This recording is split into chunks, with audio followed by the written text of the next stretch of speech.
ప్రభుత్వ పథకాలకు ఆన్లైన్లోనే అప్లికేషన్లు స్వీకరించడానికి సర్కార్ సన్నాహాలు చేస్తోంది. అర్హులైన వారికే స్కీమ్లు చేరేందుకు ప్రయత్నాలు ప్రారంభించనుంది.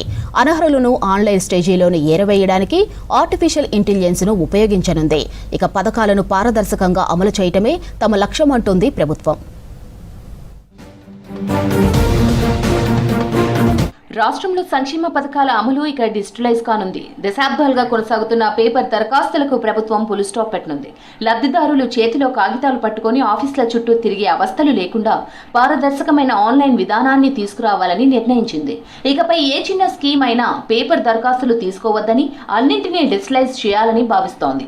ఈ సరికొత్త వ్యవస్థతో మధ్యవర్తుల ప్రమేయం లేకుండా లబ్ధిదారుడికే నేరుగా స్కీమ్స్ అందేలా ప్రభుత్వం ప్రణాళికలు రూపొందిస్తోంది. దీంతో పరిపాలనలో జవాబుదారీతనం పెరుగుతుందని సర్కార్ అనుకుంటోంది. ఇటీవల కొందరు ప్రభుత్వ ఉద్యోగులు పథకాల్లో లబ్ధి పొందుతున్నట్లు సర్కార్ గుర్తించింది.